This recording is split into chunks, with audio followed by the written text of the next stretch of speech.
நான் உன் மனதில் சென்று ஒளிய நீ உன் மனதில் என் உருவம் கண்டுபிடிப்பாயா?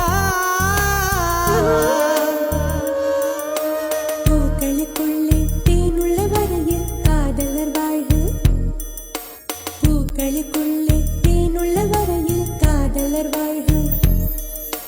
பூமிக்கு மேலே வானுள்ள வரையில் காதலும் வாழ்க. காற்றே என் வாசல் வந்தாய், மெதுவாக கதவு திறந்தாய். காற்றே உன் பேரை கேட்டேன், காதல் என்ற